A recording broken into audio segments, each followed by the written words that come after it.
नमस्कार बच्चों, आज हम पढ़ेंगे दर्पण सूत्र एवं आवर्धन। जैसा कि आप देख पा रहे हैं, दर्पण के ध्रुव से जो है वस्तु ए बी तक की जो दूरी होती है, यानी जो वस्तु यानी उसको बिंब भी कहते हैं हम, यानी बिंब तक की जो दूरी है उसे हम जो है बिंब दूरी कहते हैं और जिसको स्मॉल यू द्वारा निरूपित करते हैं। ठीक है बच्चों। उसके बाद दर्पण के ध्रुव P से जो है प्रतिबिंब A डैश B डैश तक की जो दूरी होती है जिसको हम क्या करते हैं, प्रतिबिंब दूरी कहते हैं और इसको हम जो है स्मॉल v द्वारा निरूपित करते हैं। जो ये वस्तु दूरी होती है इसको जो है स्मॉल u द्वारा निरूपित करते हैं। और जो ये आपका जो दर्पण का ध्रुव P है, P से लेकर के मुख्य फोकस तक की जो दूरी होती है जिसे हम फोकस दूरी कहते हैं और जिसको स्मॉल f द्वारा निरूपित करते हैं। इतना आपके समझ में आ गया होगा। अब यहाँ पर ध्यान देना है, वस्तु दूरी, प्रतिबिंब दूरी और फोकस दूरी तीनों का जो है आपस में एक संबंध होता है। ठीक है ना। इस संबंध को हम जिस सूत्र के माध्यम से प्रदर्शित करते हैं उसी सूत्र को जो है दर्पण सूत्र कहते हैं। और ये दर्पण सूत्र होता है 1/v + 1/u = 1/f। यानी ये फोकस दूरी ज्ञात करने के लिए क्या कहते हैं, दर्पण सूत्र है। अगर हमको जो है क्या दे रखा है, प्रतिबिंब दूरी और बिंब दूरी दे रखी है और हमने फोकस दूरी ज्ञात करनी है, तो उसके लिए जो दर्पण सूत्र है यह है पहला वाला। ठीक है ना। कभी कभी कंडीशनें ऐसी आती हैं कि हमको जो है बिना दर्पण सूत्र के जो है फोकस दूरी ज्ञात करनी पड़ती है। ऐसी कंडीशन में हमको जो है वक्रता त्रिज्या दिए रहते हैं। ठीक है ना। और आपको पता होता है वक्रता त्रिज्या जो है फोकस दूरी का कितना होता है, दुगुना होता है।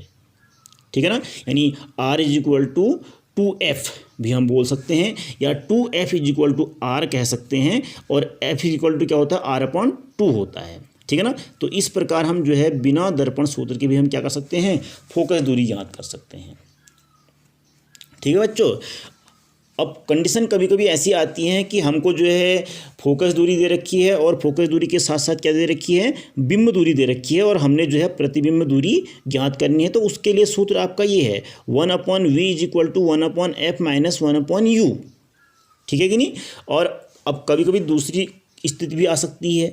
वह स्थिति ये हो सकती है कि क्या कहते हैं, हमको फोकस दूरी दे रखी है, हमको प्रतिबिंब दूरी दे रखी है और हमने क्या निकालना है, बिंब दूरी ज्ञात करनी है। तो उसके लिए जो है हमारे पास सूत्र आपका ये है 1/u = 1/f - 1/v। अब ये तीन के तीन सूत्र आपको किसके हैं, ये दर्पण सूत्र के हैं। ठीक है ना।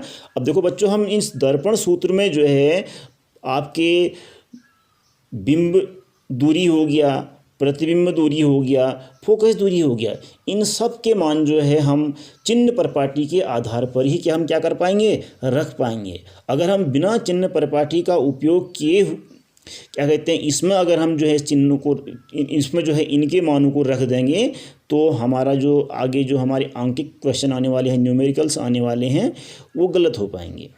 ठीक है ना। अगर हम जो है यहाँ पर चिन्ह परिपाटी का ध्यान रखते हुए इनके मान रखेंगे तो हमारे जो न्यूमेरिकल होंगे बिल्कुल सही होंगे। ठीक है ना।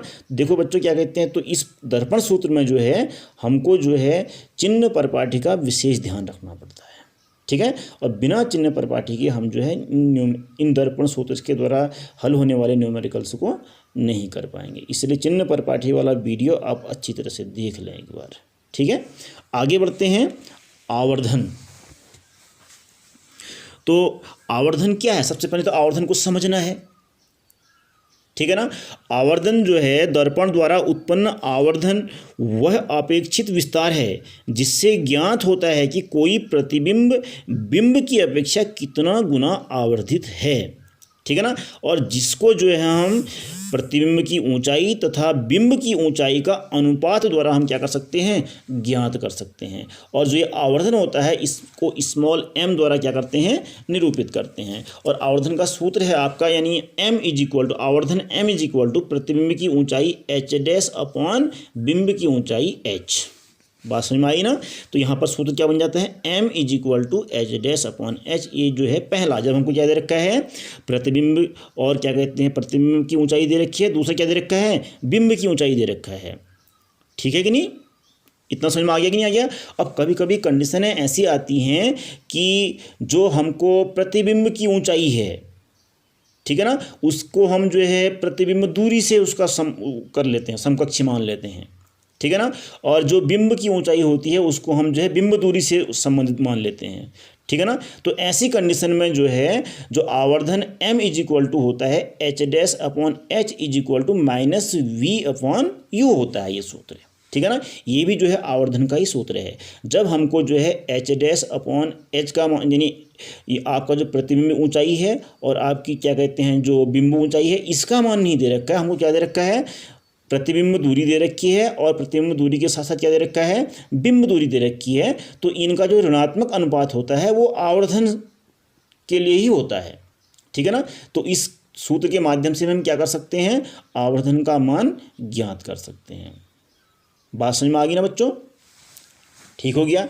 अब हम आगे बढ़ते हैं। तो ये आवर्धन के जो मान होते हैं, आवर्धन के मानों से हमें क्या क्या स्पष्ट होता है उसको समझेंगे, ठीक है कि नहीं।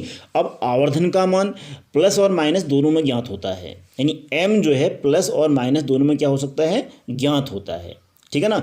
अब यदि जो है m का मान काहे में है, प्लस में है, जो ये प्लस माइनस है, ये प्लस माइनस जो है जो प्रतिबिंब होता है उसकी प्रकृति को दर्शाता है, ठीक है ना। और जो ये m का मान जो आता है, ये m जो है उसके आकार को बताता है। यहाँ पर ध्यान देना है, ये दो चीज़ें हमको प्लस माइनस और m तो जो है उसके आकार को बताता है, ठीक है ना, और ये जो है उसकी प्रकृति को बताते हैं, ठीक है बेटा। तो सबसे पहले हम जो है जब m का मान प्लस में होता है तो ये प्लस में है तो इसका मतलब उसकी प्रकृति कैसी होती है। अगर m का मान यानी आवर्धन का मान प्लस में है तो ऐसी कंडीशन में जो प्रतिबिंब होता है उसकी प्रकृति जो है क्या होती है, सीधा एवं आभासी होती है, ठीक है ना। प्रतिबिंब क्या होता है, सीधा एवं आभासी। और जब जो है m का मान जो है काय में होता है, माइनस में होता है, तो ऐसी कंडीशन में जो प्रतिबिंब होता है उसकी जो प्रकृति होती है वो क्या होता है, उल्टा एवं वास्तविक होती है। ध्यान रखना इतना, ठीक है कि नहीं। ये तो जो है प्लस माइनस से संबंधित चीज़ें बताई मैंने आपको। अब जो है m के मान पर बताते हैं। जब m का मान जो है क्या होता है, 1 से कम होता है, m लेस देन 1, ठीक है ना। तो m का मान किससे है, 1 से जब कम होता है, तो ऐसी कंडीशन में प्रतिबिंब और बिंब में क्या होता है, कैसी कंडीशन होती है उसको समझना है। जब m का मान जो है 1 से कम होता है तो ऐसी कंडीशन पर जो आपका जो प्रतिबिंब होता है वो बिंब से छोटा होता है। ध्यान रखना, यानी वस्तु का आकार बड़ा होता है और प्रतिबिंब का आकार क्या होता है, छोटा होता है। बात समझ में आई कि नहीं आई। अब दूसरी बात आती है, जब m का मान जो है क्या होता है, 1 से अधिक होता है, m ग्रेटर देन 1, ठीक है नहीं। तो ऐसी कंडीशन में प्रतिबिंब जो है बिंब से क्या होता है, बड़ा होता है, ठीक है ना। बात समझ में आई कि नहीं आई। और दूसरी बात आती है, तीसरी कंडीशन आती है m इज इक्वल टू 1, यानी m का मान जो है 1 आता है। अगर जब कभी m का मान 1 आता है तो ऐसी कंडीशन पर जो प्रतिबिंब होता है और जो बिंब होता है वो दोनों समान आकार के होते हैं। आपके समझ में अच्छी तरह से आ गया होगा। और यहाँ पर ध्यान देना है, m का मान हमेशा गुने में आता है, गुने में, ठीक है ना। इतना गुना, दुगुना, तिगुना, यानी आप क्या कहते हैं 0.9 गुना, ठीक है ना। इस प्रकार से जो है क्या होते हैं, m के मान प्राप्त होते हैं, ठीक है कि नहीं। और m इज इक्वल टू 1 गुना, m इज इक्वल टू 1 गुना तो आपका ये है, ठीक है ना।